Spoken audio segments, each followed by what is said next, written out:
Eguerdion, eta eskerrik asko agerraldi honetara etortzeagatik, eta bide batez baita ere eskerrik asko Azkoitia Hondarribia eta Segurako alkateei, izan ere aitortu beharra daukat, beraien ekimena eta beraien iniziatiba izan dela prentsaurreko hau antolatzea, eskutitz bat bidali zidaten joan den astean, pixkate ohartaraziz, zenbateraino dan garrantzitsua beraien udalerrientzat Aste Santua eta Aste Santuan zehar antolatzen beraien udalerrietan antolatzen diren hainbat ekimen, hainbat ekitaldi, batipat Aste Santua propio, Aste Santuarekin zerikusia daukatenak, hortaz erligiotsoa, kutsu erligiosoa daukatena, baina hortik aurrera argi dagoena da erakargarritasun turistiko bat ere badutela, tradizioa delako, kultura delako, ondarea delako, eta urtez urte ikusi besterik ez dago zer nolako arrakasta sortarazten duen halako ekimenak, halako prozesioak eta bar. Horregatik iruditu zitzaigun egokia zala egiten ziguten planteamentua, gaur hiru udalerri horiek esplikatzea eukiko dute pixkat zeintzu ekimen eta zeintzu erakargarritasun turistiko eukiko dituzten Aste Santuan zehar, eta horrekin batera aldundiak ere plazaratu nahi izango lituzke datozen Aste Santu hontarako dauzkan prebisioak, eta baita San Sebastian Region ofizina turistikoan, Gipuzkoako ofizina turistikoan eukiko dugun eskaintza. Lehen aldiz, Aste Santura begira, ze joan den urteko uztailan ireki izan ofizina hura, lehen aldiz hortaz eukiko dugu Aste Santurako prest, eta hortaz lehen aldiz eukiko dugu pakete ugari eta ekimen eta aktibidade ugari salgai ofizina horretan Aste Santura begira.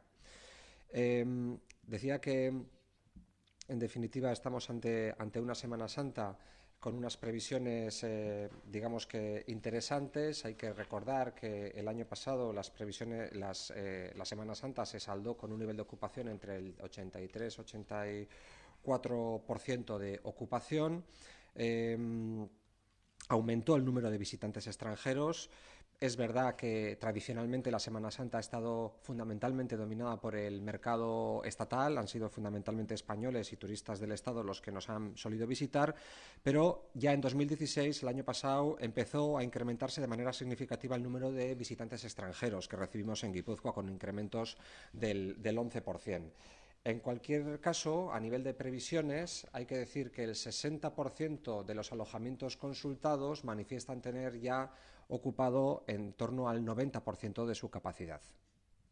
Y el 32% manifiesta tener ocupado entre el 75 y el 90% de su capacidad. Por tanto, creemos poder decir que si el tiempo acompaña, porque el tiempo también va a condicionar las reservas de última hora, podemos tener una Semana Santa al menos tan exitosa como la del año pasado. Podemos acercarnos bastante. Ojalá lo superemos. En todo caso, sabéis que si tiene algún objetivo este Departamento de Cultura y Turismo de la Diputación Foral en materia turística, es la de tratar de repartir de la mejor forma posible los flujos turísticos, eta horrexegatik jarri gendun joan dan urtean martxan ofizina berria. Ofizina berriak aurten produktu berriak jarriko ditu martxan, eta bere bete beharra edo bere eginkizuna beteko du lurralde mailan dauden hainbat erakargarritasun turistiko erakutsiko ditu eta salgai edukiko ditu. Gero argi dago, gero Maite Cruzado gure zuzendariak esplikatuko ditu zeintzu pakete eta zeintzu proiektu edo zeintzu programa eskainiko ditugun. Y para terminar, y antes de pasar la palabra a Maite para que explique, digamos, todo ese catálogo de ofertas y de paquetes turísticos que vamos a poder ofrecer en el Boulevard, en la oficina Explore San Sebastian Region, sí quisiera primero agradecer la visión de estos tres alcaldes, de Azkoitia, de Hondarribia y de Segura, de comprender que la Semana Santa es un momento para aprovechar en términos de crecimiento económico vinculado al turismo, de comprender que su patrimonio, en este caso patrimonio cultural, religioso, tradicional, también es un elemento de atractivo turístico que puede beneficiar a la industria local, fundamentalmente a la hostelería, a los alojamientos y demás, y que hayan tenido la iniciativa conjunta, siendo además de comarcas distintas, digamos, de venderse en común y de explicar su oferta para que, además de los turistas de ámbito español o de ámbito internacional que puedan acercarse, los propios guipuzcoanos, que nos vayamos a quedar aquí y que estemos pensando en qué planes hacer, recordemos que existen esas actividades.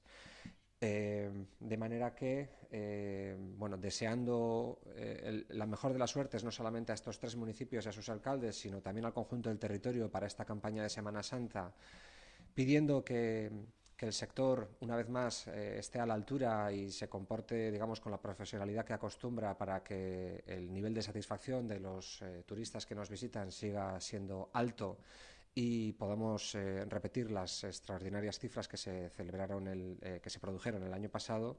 Pues con todo eso ya le paso la palabra a Maite Cruzado para que nos explique un poco la batería de iniciativas que se han preparado desde la oficina. Eskerrik asko, Maite. Gracias, Denis.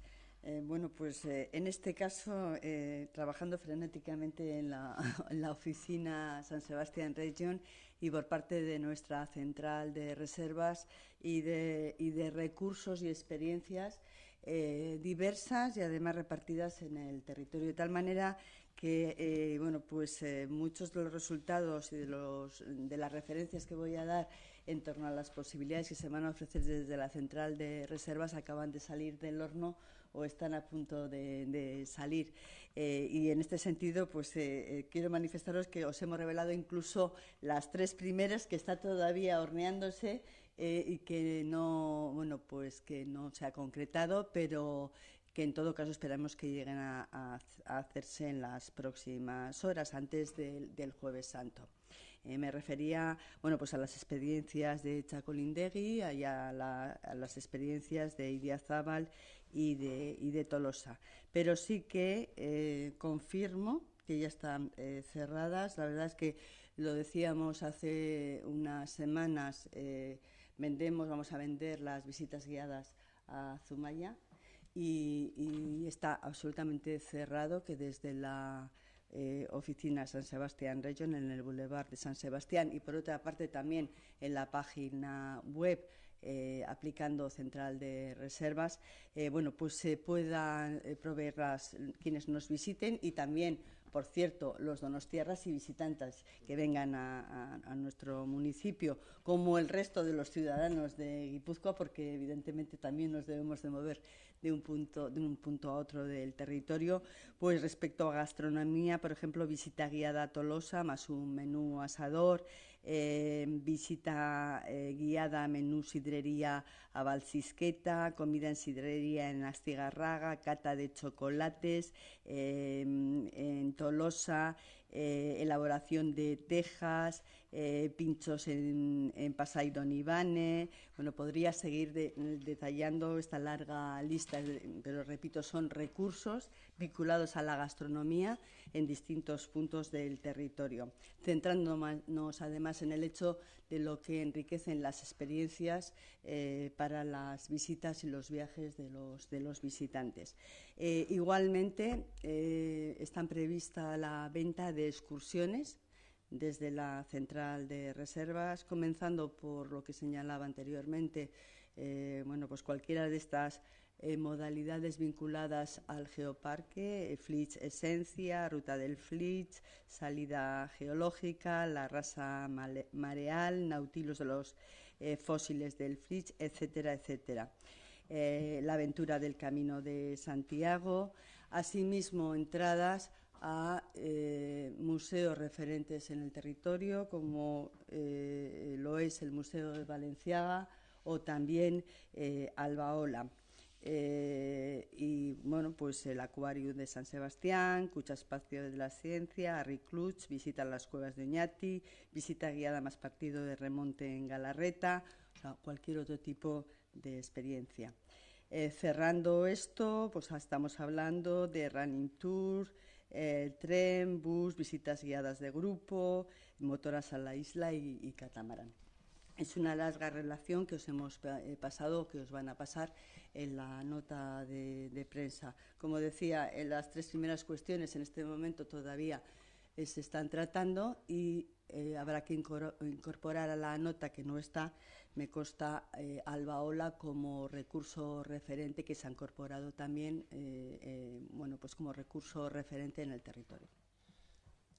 Eskerrik asko Maite, mendik aurrera hiru alkateak dute hitza, Javier Zubizarretari pasako dit hitza, Azkoitiko alkatea. Aurrera, Javier. Eguerdi on denoi, eskerrik asko deniz aukera emateko.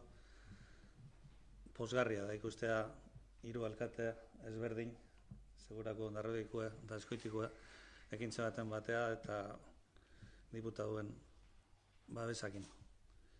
Azkoitin esango oporraldi danetan bezala aukera asko daudela gauzak egiteko, baina Aste Santukin begiratuta bakarrik, referentzi bezala eta gaur gaudenak hiru herri, gure prozesioak eta dira, ezta? Bakoitzen espiritu religiosoa utzitea, kontu neukitea, baina utzitea, aparte, prozesio hau edokebe, esatena, kontenido turistiko, historiko hundioa daukebe. Da, Azkoitikuk 1989 zenaia bazauden.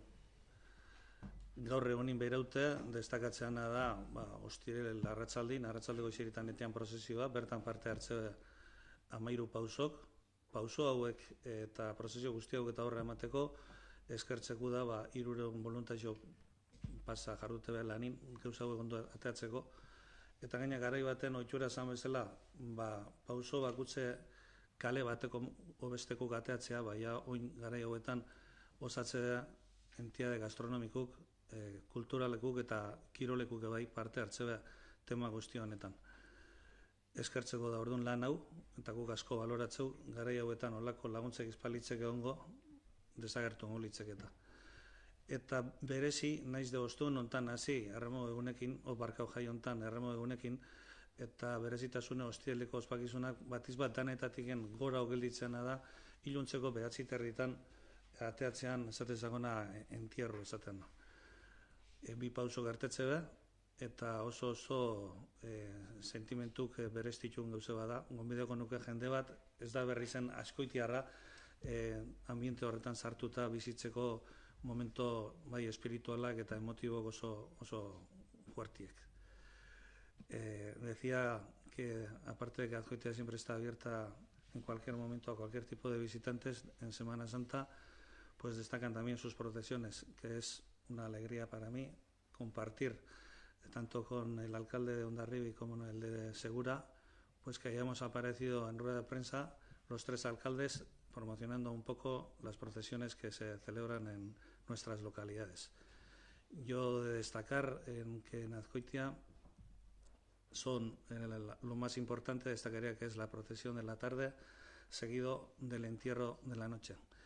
Hay que tener en cuenta siempre que los actos que se llevan tanto en el interior de la iglesia como fuera van acompañados por una polifonía que sinceramente se agradece. Intervienen tanto la banda de música de Azkoitia como el coro parroquial y la verdad es que se hace muy agradable, dejando aparte el sentimiento religioso, pues escuchar estos sonidos que son revitalizantes para el espíritu personal. Deciros que estamos como siempre abiertos a todos, tenemos disposición en temas de gastronomía como tenemos en toda la provincia, no hay problemas para encontrar un sitio para comer bien o para cenar mejor. Y terminando con las mismas palabras que he dicho, de que mi agradecimiento a todos los que colaboran, a todos los voluntarios que hacen que en Azkoitia un año sí y otro también se puedan celebrar este tipo de acontecimientos. Agradecer la colaboración de los 2 alcaldes y, por supuesto, de la Diputación al darnos la oportunidad de dar esta rueda de prensa. Eskerrik asko. Zuri alkate, ondoren Hondarribiako alkateari, Txomin Sakarza zuri, pasako dititza, aurrera, Txomin. Eskerrik asko deniz. Egia da Javierrek oso ondo hitz egiten duela, eta beraz, besteok esan beharreko batzuk nik uste, ja adirazi dituela, nik ere eskerrak eman nahi nizkiokela, bai Denisi eta Maiteri hain zuzen guri babesa hau eskaintzeagatik. Eta nola ez, nire beste alkatekidei ere, hain zuzen, askotan gizartea gure aurretik ibiltzen delako, eta gizarte aurre ibiltze horretan, segurazki guk azaldu gabe, denok dakigu, hainbat herritarrek, ze bisitaldi egiten dituzten. Askotan, Aste Santuaren bueltan, opor estilo desberdinak eta jasotze ditugunez, zenbaite pentsatzen du, eredu bakarra dagoela, eta ke ba, uste dut, gure bizikizunek besterik adierazten digutela. Eta zalantzarik ez, ondarearekin oso lotua dugu, eta ondarearen, noski, ikuspegi material eta inmaterialetik, eta esperientzia erlijiosoa dutenez gain garbi dago badagola gure herriotan, eta kasu honetan Hondarribian zer esanik ez, aspaldiko joera, eta zarrek esaten zuten bezala, baita jaiera ere, ez? Baita debozioa ere. Egia da guri, hola, aipagarri, guk ditugunetatik aipagarri, guk ere Ostiral Santuko jistea eta prozesioa dugu. Eta zertan da berezia? Bueno, beste eredu batzuekin konparatuta guria oso isili joaten delako. Eta hain zuzen, isiltasun horrek, hirigune historikoan zehar, bere balioa hots bihurtzen da. Bai koro parrokial ederra ere badugu, eta baita Hondarribia Hiria musika banda, egia da, hoiez aparte, ez duela beste inork prozesio horretan ez kantatu, ez musika jota, ez hitz egiten ere. Eta egia da, ikusleen aldetik ere lortzen dela, kaletan, naiz eta jende asko izan, isiltasuna. Ondarea esaten nuen, ze hor bat egiten du ondare arkitektonikoarekin.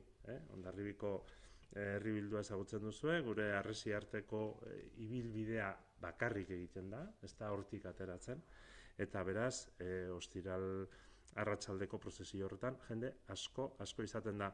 Eta atzera begira jarrita gaina badakigu 17. mende eskioztik, lekukotasunak badaudela, hainbat ospakizun egiten zirenean, Bidasoaz Araindiko pertsonak ere asko etortzen zirela. Beraz, horixe dugu. Justu Ostiraleko, nahi baldin bada, iluntasun, sendotasun horri aurre egiten dio Pasko eguneko ospakizunak. Eta gurian, deigarria zer da? Bereziki, soldaduek, jangoiko hartzaileak esaten diegunek, erromatarrak ez diegu esaten, jangoiko hartzaileak dire. Hoiek, ez dakit nola esan, ekitaldi polit bat osatzen dute, bai musikaz lagunduta eta bai eliza barruan, batez ere kanpora begira eta ume guztien zorionerako. Nola baita esateko lurrera erortzen dira denak, eta handik aurrera musika doinuak alaiak dira eta pozgarriak.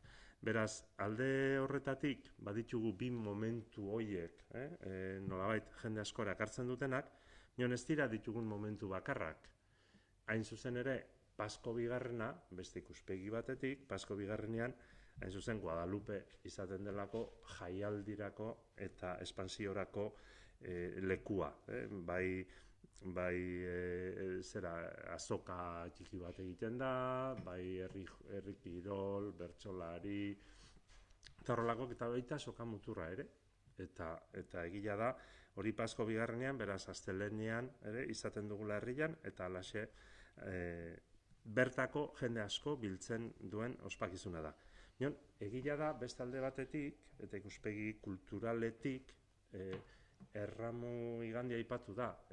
Hondarribian badugula, ja aurten 35. edizioan, Eliz musikaldia, 35. edizioa du. Musika sakroa edo eliz musika lantzen duena, Eskifaia Abesbatzak antolatzen du, eta datorren asteburu honetan, bertan izango dugu Txekiako koru bat, koru profesional bat izango dugu, eta gero ja igandian bertan Xatz Eskifaia eta Eskifaia Abesbatzak, herriko koruek ingo dutenak.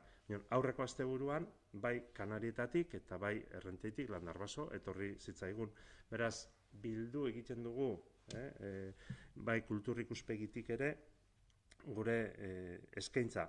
Eta zer esanik ez, hori dela eta, badugu Arma Plaza Fundazioa ondarearen lanketarako, eta bisitaldi gidatuak eskaintzen ditugu. Bisitaldi gidatuak, hain zuzen hirigune historikoan, Alde Zaharra esaten dugun horretan, Eliza barrua, bestetik ere, Guadalupen, lehen aipatu dut ingurune horretan, badago gotorleku bat, noski Errenteiko San Marko bezala, 20. mende hasierakoa, eta tren berdea esaten digun horren bidez, bisitaldi gidatuak antolatu ditugu Aste Santu honetarako. Beraz, ibili nahi duenak Talaia bidea hartu dezake, edo Jaitzubiako padurak hartu ditzake, gutxiago ibili nahi duenak ere, badu beste aukera hori. Eta nire azken hitza, zentzu horretan, guri dagokigunez ere gastronomiari. Ez dago hori ukatzerik, justu kontrako esango nuke. Ez gera leian hasiko, zeinek dituen jatetxerik onenak, nion bakoitzak badaki, eta denok jakitun gera, gure herriko ostalarien lana zein den.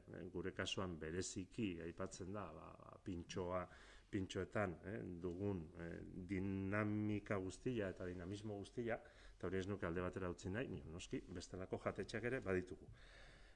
Comentaré, pienso que brevemente, un poquito más breve que en euskera, que nosotros también tenemos una buena Semana Santa, es decir, consideramos algo bastante habitual que haya mucha gente que acuda a Hondarribia, y sin anunciarlo demasiado, también lo diremos. Y es verdad que también hay gente de Hondarribia que en Semana Santa se queda en Hondarribia. Eso también se nota, y desde luego que es algo no muy actual, quiero decir, no es una tendencia que ha surgido ahora, sino es verdad que tiene mucha tradición, nunca mejor dicho, y desde el punto de vista de lectura pues de patrimonio, pues tenemos esas posibilidades tanto de vivencias religiosas como de patrimonio inmaterial asociadas a un patrimonio material, en este caso, que es nuestro casco histórico. Y la verdad es que, decía, el silencio a veces suele clamar. Pues bueno, en Hondarribia no tenemos saetas, que yo sepa, pero es verdad que tenemos un silencio durante la procesión que se escucha bastante. Solo interrumpido por el coro parroquial y por la banda de música, pero los visitantes también saben que les toca actuar en silencio. Y desde luego el Viernes Santo sí que es destacable, pero también el domingo por la mañana. El domingo por la mañana no sé yo si le vamos a hacer demasiada publicidad, porque digamos que estamos más los propios ciudadanos, pero sí que tenemos, en alguna de las imágenes se ven, bueno, pues la caída de los soldados romanos, la Chopara, es decir, desde el punto de vista también etnológico, bueno, pues, y etnográfico, tiene su valor. Por supuesto que tenemos una oferta también de visitas guiadas al casco histórico, además visitas guiadas que estos últimos años están funcionando muy bien, pero cuando digo al casco histórico es incluyendo la iglesia parroquial, pero asimismo también se ofrece la posibilidad del Fuerte de Guadalupe y en un tren verde, quien quiera subir andando, pues es un bonito paseo, y desde luego quien quiera andar más también se puede adentrar por Jaizkibel, por la vía Atalaya, pero también es verdad, como decía, que tenemos otras experiencias a ofrecer, y entre otras, bueno, pues la gastronomía, ¿no? Y no me quiero olvidar, porque a veces suele costar, y lo digo sin ningún ánimo de reproche, pero sí que suele costar, por ejemplo, que llegue a la capital de Guipúzcoa, pues por ejemplo, que tenemos un ciclo de música sacra que ha cumplido 35 años. Y suele costar. Y la verdad es que aparte de personas, Esquifaya Abesbatza es el coro que organiza en colaboración con el Ayuntamiento y la parroquia también, pero además de todo el entusiasmo, yo creo que se consiguen buenos conciertos. Este próximo sábado viene un coro profesional de Chequia, el fin de semana pasado vino el coro Ainur de Canarias, y la verdad es que también nos parece que está... posiblemente no tiene, digamos, que el renombre de otros ciclos de música sacra, pero ya digo, vamos por la edición número 35 y con muy buenos conciertos. Eta mila esker. Zuri alkate, eta azkenik segurako txanda, inautelleria da bere alkatea, aurrera inau. Bai, eskerrik asko, nik ezin dugu txigo izan. Bai, batetik diputazioa, eta aukera hau emateatik. Bestetik ideia sortu zitzaien nahi bai, ezkoitealden sortu zen, da nik uste garrantzitsua dela, eta denborak erakutsi duela, herri guztietako jendea etorri izan da, ekitaldi hau eta elkarrekin indartzea guztiona, ez? Izan gabe elkarren lehiakide guztiona indartzea, eta espiritu hori gustatzen zat nahi. Pixkate hildo beretik esango ditu gauzak, egie da, aste santuk seguran,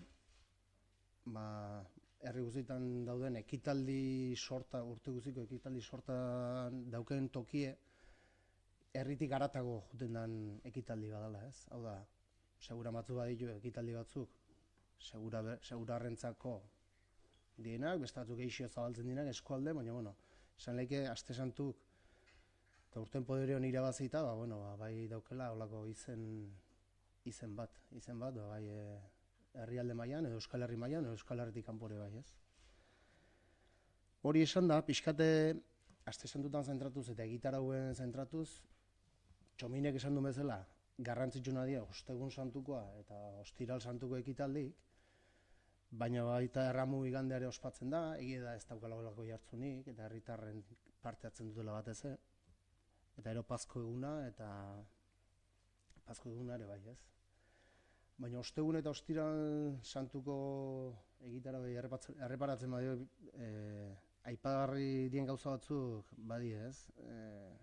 Txominak esan da, Hondarrabiko 17. menden badaula dokumentatu da, eta seguran 17. mendeko dokumentu batzutan agertzen da, nola desde tiempos inmemoriales ospatzen zala, garai hartan, hori jartzen balima da, behintzat badakigu, ordutik gaur arte, 300 urtetik gora, urtero ospatu izan dela prozesioa, ez?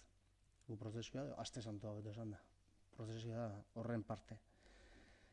Egia da, gu herri txiki egea, eta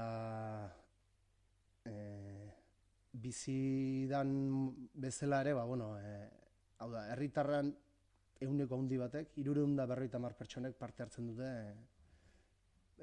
prozesioan edo Aste Santuan, eta gu 1500 eskaskia. Hasi adin txikienetik hasita, aldune arte, ez? Eta hori, azkenen herri baten nabaritzen da. Herri guztia hortara dago eta hori nabaritzen da. Eta ordune aipagarri dela iruditzen zat, ez? Bestetik,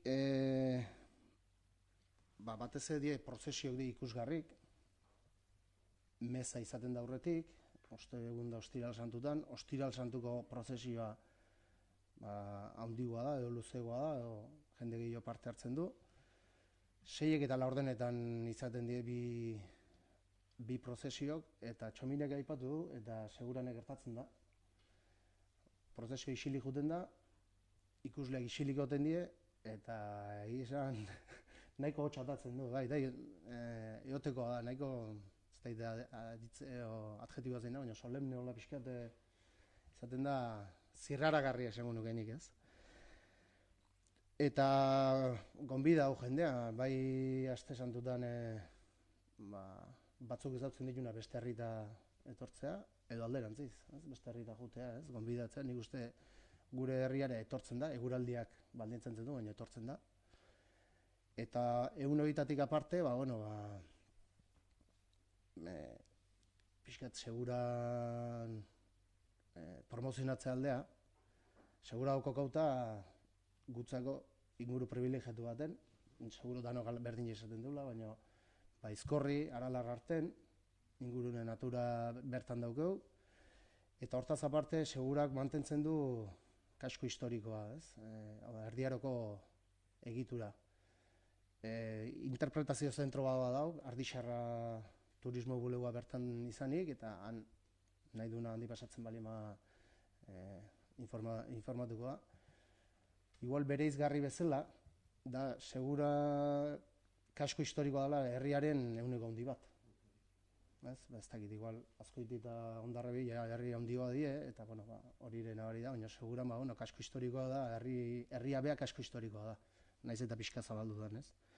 Eta horrek ematen dugu, ikusgarritasun berezi bat, jauregiak, lehengo Ardixarra bea ere, garai bateko, etxe oso zaharra da, 16. mendeko etxe zaharra, Karkaba, etxe arteko kale estuak, Eliza bea, herri txiki da, baina Eliza handi dugu.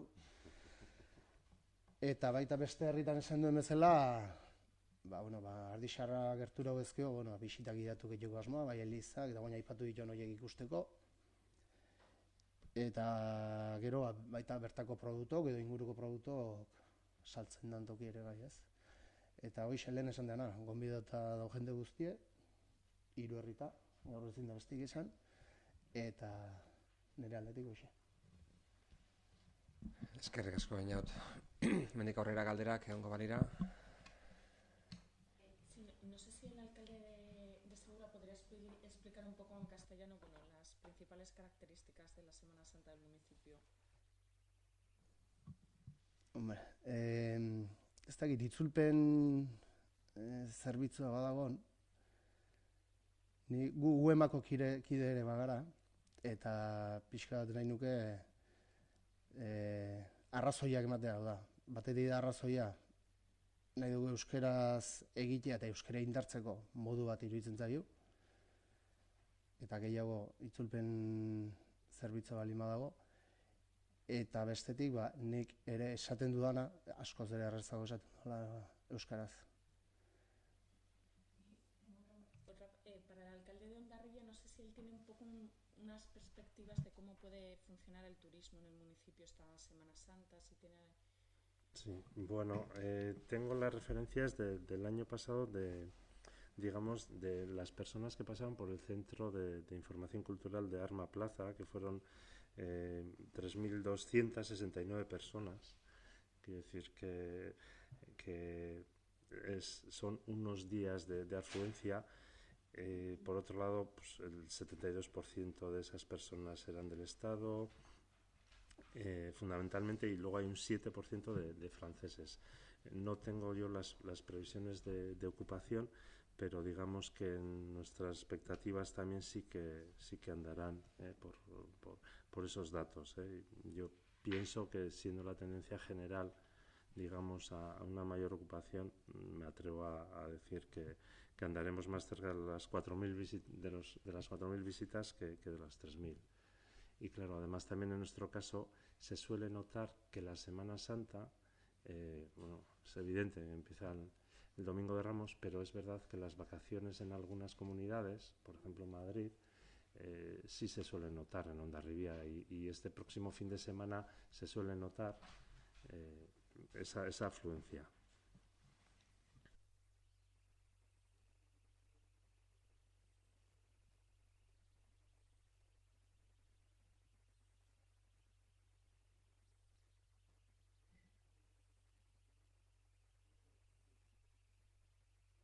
Bai, hori da. Bueno, guk egin ditugun prebisioetan, nunbait hotelek dauzkaten gelak edo habitazioen ehuneko 60ak ehuneko 80ko okupazioa espero dute. Hotelen ehuneko 60ak ehuneko 80ko okupazioa espero dute. Eta beste ehuneko 32ak espero dute 75 eta ehuneko 80ko portzentai horretan ibiltzea, ez? Azkenean egia da eguraldiak asko baldintzatzen duela, eta azken orduko erreserbak horren baitan egon daitezkela, baina uste dugu zifra horietan mugitu ezkero, agian joan den urteko prebisioak berdindu daitezkela. Joan den urtean ehuneko 83-84ko okupazio maila bete zan, eta nik horre azpimarratuko nuke leno esan bezala, joan den urtean atzerritarren etorrera edo ehuneko 11 igo zala. Normalean aste santua izaten dela gehiago turismo, Espainia mailako turismoa, baina joan den urteko datuak oso esanguratsuak izan ziren. Egia da, beste Europako herri batzuetan ez dela aste santua ospatzen, eta gehiago izaten dela, erlazionatuta egoten dela beraien lan egutegiekin, ezta? Eta alde hortatik ez dago jakiterik momentu honetan zer nolako konportamendua edukiko duen atzerriko merkatuak. Baina edozein kasutan, guk okupazio maila behintzat altua espero dugu.